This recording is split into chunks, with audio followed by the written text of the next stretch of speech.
अगर तुम अपना बेस्ट वर्जन बनना चाहते हो तो इस वीडियो को लास्ट तक देखो। समर वेकेशन कुछ स्टूडेंट्स के लिए ये सिर्फ हॉलीडेज़ होते हैं। लेट उठना, रील्स स्क्रॉल करना, गेमिंग करना और पूरा दिन वेस्ट कर देना। लेकिन कुछ स्टूडेंट्स के लिए ये उनकी लाइफ का टर्निंग पॉइंट होता है। आज से एग्जैक्टली 2 महीने बाद जब स्कूल या कॉलेज रीओपन होगा, कुछ स्टूडेंट्स वैसे ही होंगे जैसे आज हैं, लेकिन कुछ स्टूडेंट्स एकेडमिकली स्ट्रॉन्गर होंगे, नए स्किल्स सीख चुके होंगे, अपनी वीकनेस इम्प्रूव कर चुके होंगे और कॉन्फिडेंस में सबसे आगे। और सबसे इंटरेस्टिंग बात, दोनों के पास सेम समर वेकेशन था, सेम 24 आवर्स थे।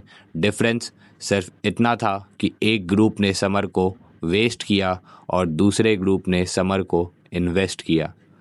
आज की वीडियो में मैं तुम्हें 4 ऐसे रूल्स बताने वाला हूं जो सिर्फ तुम्हारे मार्क्स इम्प्रूव नहीं करेंगे बल्कि तुम्हें एक बेटर स्टूडेंट और बेटर पर्सन भी बनाएंगे। तो अगर तुम ये समर को लाइफ चेंजिंग बनाना चाहते हो, वीडियो को एंड तक ज़रूर देखना। Let's begin. रूल 1, अपनी वीकनेस पर अटैक करो। सबसे पहला रूल है, अपनी वीकनेस से भागो मत, उस पर अटैक करो। हर स्टूडेंट का एक वीक सब्जेक्ट होता है, किसी का मैथ्स, किसी का इंग्लिश, किसी का फिज़िक्स, किसी का केमिस्ट्री। और ज़्यादातर स्टूडेंट्स क्या करते हैं, जिस सब्जेक्ट में प्रॉब्लम होता है उसी को अवॉइड करते हैं, लेकिन टॉपर्स ऐसा नहीं करते। वो सबसे पहले अपनी वीकनेस आइडेंटिफाई करते हैं। समर वेकेशन इसके लिए परफेक्ट टाइम है।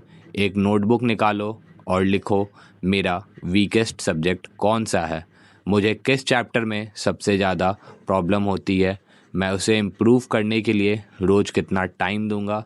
मान लो तुम मैथ्स में वीक हो तो रोज़ 30 to 45 मिनट्स मैथ्स को दो। कॉन्सेप्ट्स क्लियर करो, क्वेश्चन सॉल्व करो, मिस्टेक्स को नोट करो और धीरे धीरे तुम्हारा कॉन्फिडेंस बढ़ने लगेगा।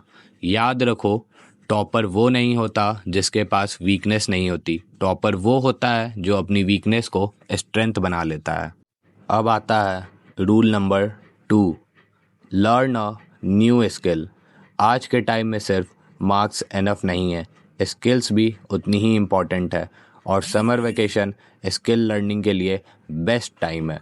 इस समर एक ऐसी स्किल चूज़ करो जो फ्यूचर में तुम्हारे काम आ सके, जैसे video editing, graphic designing, coding, AI tools, content creation, basic finance. रोज़ सिर्फ 30 से 45 मिनट दो बस। सोचो, जब स्कूल या कॉलेज रीओपन होगा और सब स्टूडेंट्स वही पुराने वर्जन में होंगे, तब तुम्हारे पास एक एक्स्ट्रा स्किल होगी और ये स्किल फ्यूचर में इंटर्नशिप्स, फ्रीलांसिंग्स और करियर अपॉर्चुनिटीज़ में हेल्प करेंगी। आज के ज़माने में मार्क्स इम्पॉर्टेंट हैं, लेकिन स्किल्स तुम्हें अलग बनाती है। इसलिए इस समर सिर्फ सिलेबस मत पढ़ो, खुद में भी इन्वेस्ट करो। अब आते हैं थर्ड रूल पर, और बिलीव मी, बहुत कम स्टूडेंट्स इस रूल को फॉलो करते हैं। Get ahead before everyone else. School reopen होने का वेट मत करो। नेक्स्ट क्लास या नेक्स्ट सेमेस्टर के चैप्टर्स को अभी से एक्सप्लोर करना स्टार्ट करो। मैं ये नहीं कह रहा कि पूरा सिलेबस कंप्लीट कर दो, बस इंट्रोडक्शन ले लो, बेसिक कॉन्सेप्ट समझ लो, इम्पॉर्टेंट चैप्टर्स देख लो, यूट्यूब लेक्चर्स देख लो, नोट्स बना लो। जब स्कूल या कॉलेज में टीचर वही चैप्टर पढ़ाएंगे, तुम्हारे लिए वो कम्प्लीटली नया नहीं होगा। और जब बाकी स्टूडेंट्स फर्स्ट टाइम चैप्टर देख रहे होंगे, तुम सेकंड टाइम रिवीजन कर रहे होगे। इसी वजह से टॉपर्स क्लास में कॉन्सेप्ट जल्दी समझ लेते हैं। प्रिपरेशन बिफोर प्रेशर, ये हैबिट तुम्हें हर साल दूसरों से एक स्टेप आगे रखेगी। अब आते हैं रूल नंबर 4 पर, और ये रूल तुम्हारे मार्क्स से भी ज़्यादा वैल्यूएबल हो सकता है। Improve your communication skills. आज के टाइम में सिर्फ नॉलेज होना इनफ नहीं है। अगर तुम्हारे पास नॉलेज है लेकिन तुम उसे कॉन्फिडेंटली एक्सप्रेस नहीं कर पाते, तो तुम बहुत सी अपॉर्चुनिटीज़ मिस कर सकते हो। School presentations, college interviews, group discussions, placements, हर जगह कम्युनिकेशन मैटर करता है। अब आते हैं सबसे मेन टॉपिक पे, कम्युनिकेशन इम्प्रूव कैसे करें।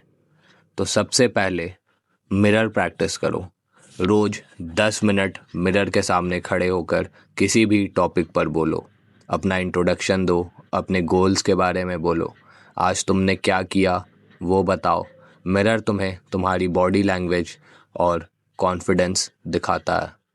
Second, empty room practice. अकेले रूम में इमेजिन करो कि तुम स्टेज पर हो और सबके सामने बोल रहे हो। अब किसी टॉपिक पर 2-3 मिनट कंटिन्यूअसली बोलो।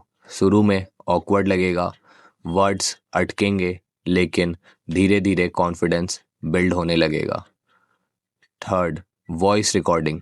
अपनी वॉइस रिकॉर्ड करो और बाद में सुनो। चेक करो, क्या तुम बहुत फास्ट बोलते हो, क्या तुम वर्ड्स रिपीट करते हो, क्या तुम्हारी वॉइस क्लियर है। ये टेक्निक बहुत सारे स्पीकर्स और कंटेंट क्रिएटर्स यूज़ करते हैं। Fourth, read aloud. रोज 10 मिनट न्यूज़पेपर, आर्टिकल या बुक जोर से पढ़कर देखो। इससे प्रोनंसिएशन इम्प्रूव होता है, वोकैबुलरी इम्प्रूव होती है और फ्लुएंसी डेवलप होती है। Fifth, talk more. दोस्तों, टीचर्स और फैमिली मेम्बर से ज़्यादा इंटरेक्ट करो। जितना ज़्यादा कम्युनिकेट करोगे उतना नेचुरली इम्प्रूव करोगे। याद रखो, कम्युनिकेशन कोई टैलेंट नहीं है, ये एक स्किल है और हर स्किल प्रैक्टिस से इम्प्रूव होती है। मार्क्स तुम्हें एग्ज़ाम में सक्सेसफुल बना सकते हैं, लेकिन कम्युनिकेशन स्किल्स तुम्हें लाइफ में सक्सेसफुल बनाती है। तो दोस्तों, अगर तुम इस समर को प्रोडक्टिव बनाना चाहते हो तो ये 4 रूल्स याद रखो। फर्स्ट, अपनी वीकनेस पर अटैक करो। सेकंड, एक न्यू स्किल सीखो। थर्ड, नेक्स्ट क्लास का सिलेबस पहले एक्सप्लोर करो। फोर्थ, कम्युनिकेशन स्किल्स इम्प्रूव करो। याद रखो, अगले सेशन का टॉपर आज डिसाइड नहीं होगा, अगले सेशन का टॉपर इस समर वेकेशन में क्रिएट होगा। आज से 60 दिन बाद तुम्हारे पास 2 ऑप्शंस होंगे। या तुम कहोगे काश मैंने समर वेस्ट ना किया होता, या फिर तुम कहोगे अच्छा हुआ मैंने उस समर को सीरियसली लिया। डिसीज़न आज तुम्हारे हाथ में है। अगर तुम इस समर को वेस्ट नहीं करने वाले तो कमेंट करो, I will not waste my summer. Video पसंद आई हो तो लाइक करो, सब्सक्राइब करो और अपने दोस्तों के साथ शेयर करो। मैं मिलता हूँ नेक्स्ट वीडियो में। तब तक फोकस रखो, कंसिस्टेंसी रखो और अपने फ्यूचर के लिए काम करते रहो।